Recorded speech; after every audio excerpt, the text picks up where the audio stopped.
مساء الخير عليكم. اليوم غادي نتكلم على واحد لي كومونتير شفتهم في فيسبوك. جوستومون البارح كنا 29 مارس في الجزائر، كان كاينه مسيره كبيره فيها خرجوا النساء يطالبوا بحقوق، ومنها حذف قانون الاسره الحجار للمراه. دونك هاد لو كود دو لا فامي فيه بزاف من القوانين. دونك كيلكو زيكزامبل، عندنا لا توتيل، دونك لا فام غير سو توتيل افي. مرأة عندها 60 سنه باغيه تتزوج، خصها لاكور تاع ولي امرها. مرأة مطلقه عندها ولاد باغيه تعاود تتزوج، تفقد ولادها، وغيرها من القوانين الحجاره. وهادو النساء راهم يطالبوا بالمساواة بين الرجال والنساء، كلنا مواطنين. وهذه المساواة حاجة أساسية لبناء دولة قانون وعدل وديمقراطية.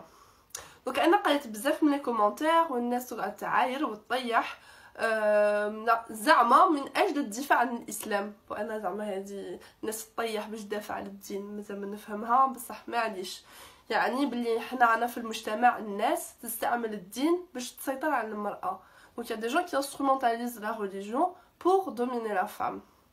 و يا اوتر شوز تاني، سي كو حنا الدستور تاعنا دستور رومي يطبق القانون المدني مثل في بزاف تاع البلدان، عندنا مثل تونس، مثل الدول الاوروبيه وغيرها.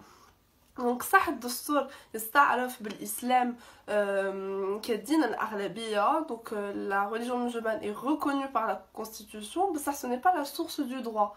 ما عندناش الشريعه ماشي هي منبع القانون الا في قانون الاسره. دونك قانون الاسره سي لو سول كود اللي فيه نطبقوا الشريعه، وهذه سي اون انجستيس كبيره باسكو الاسلام بانت لكم غير في حقوق المراه. وحاجه تانية، سي كاين بزاف ناس اللي راهم يقولوا صح مطالبكم صحيحه بصح ماشي وقتها. انا هادو نجاوبهم بصح عمرها ما كانت وقتها. من البدايه تاع التاريخ الحديث الجزائري، المراه الجزائريه تدافع على بلادها، تدافع على ولادها، ودائما سكتوا المطالب النسويه اللي طلب بهم المراه، que ce soit après la guerre d'indépendance, après la décennie noire. دائما المرأة اللي au premier rang de la lutte، أيو كي نوصلوا للأمن quand on arrive à la paix ننسوها ونسكتوها. واليوم غاديش تنحشلنا منذ 22 فبراير المرأة تخرج برا طالب بالتغيير. أيو التغيير غادي يندار بهاد المطالب النسوية اللي خصنا نسمعوها ونحترموها. دونك دروك انا وصلنا في ان مومون hyper important من الحراك. il faut réussir à structurer، il faut réussir هاد لو شانجمون اللي نطالبوا به. دونك انا نقولوا خصنا جمهوريه تانية، خصنا دستور جديد، و سورتو ديمقراطيه شعبيه حقيقيه. و pour avoir une vraie démocratie خصنا on doit respecter la diversité، خصنا نسمعوا لجميع مطالب افراد المجتمع، où on doit écouter tout le monde, respecter tout le monde. ايوا ماشي هكا اللي غادي نقسموا الحراك، بيان او كونترير. لنشوفوا شا صرا في مصر. دونك كان كاينه لا ريفولوسيون في 2011 في 2013، و جوستومون البروبليم تاع المصريون سي كو كانوا يقولوا لا ما خصناش نخمو دروك في المطالب الجديده قبل اسقاط النظام، عاد باش نقعدوا نخمو في المطالب. ايوا تنحشات لهم، دركا هم عايشين في ديكتاتوريه تانية، وحنا ما خصنا نتعلموا من هذه الاخطاء وما نعاودوهاش. باسكو انا من البدايه نقولوا السلميه باش نورو بلي الشعب الجزائري مثقف ومربي، لي سيفيليزي، لي باسيفيك. ايوا كي تجي في حقوق المراه هنا يبان العنف. كاين بزاف يقول لك لا خاطرش هذه الثقافه تاعنا، حنا الشعب الجزائري ومسلمين، ايوا هذه هي الثقافه تاعنا. بصح انا عمري ما شفت ثقافه ما تطورش، وعمري ما شفت زعما une culture qui reste figée et qui n'évolue pas avec le temps, les contextes et l'histoire du peuple. دونك هذه حاجه اللي خصنا qu'on doit accepter، بلي الثقافه la culture est soumise à des changements, à des évolutions.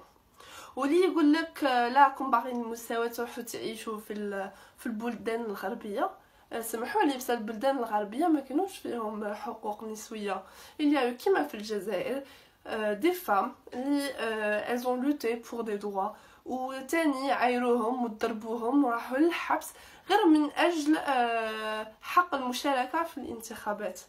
دونك سي جو تو سا سي تاني باش نشجع النساء والمواطنات الجزائريات ونقول لهم بلي il faut continuer à lutter, faut pas avoir peur, faut pas se laisser intimider par les réactions négatives اللي شفناهم من البارح. Et en plus هاد النساء اللي راهم يطالبوا بحقوق باغيين يبنوا الدولة مع الرجال راهم باغيين يقعدوا في بلادهم parce que l'Algérie c'est leur terre et elles n'ont pas à partir pour avoir des droits. و جوستومون حنا رانا باغيين نديرو هذا الحراك مع الرجال ensemble unis. والرجال ما خصهمش يخافوا غير كي يشوفوا مطالب نسويه. حنا ما جيناش ندوكم بلاصتكم، جينا ندو حقنا وحنا رانا باغيين قانون يحمينا وماشي قانون يحقرنا. وجيسبر الناس غادي تفهم بلي il y a que de bonnes intentions derrière هاد المطالب هاد les revendications féministes parce que féministe c'est pas un mot qui doit faire peur. Le féminisme c'est juste reconnaître que la femme elle est discriminée parce que c'est une femme et c'est prendre conscience de ça ou نقولوا لا حنا رانا باغيين المساواة. Le féminisme c'est l'égalité seulement وحنا رانا باغيين une société démocratique, on veut un état de droit وين جميع الحقوق تكون محترمة. ou courage à tous les Algériens et les Algériennes qui se battent pour un changement dans notre pays. Merci.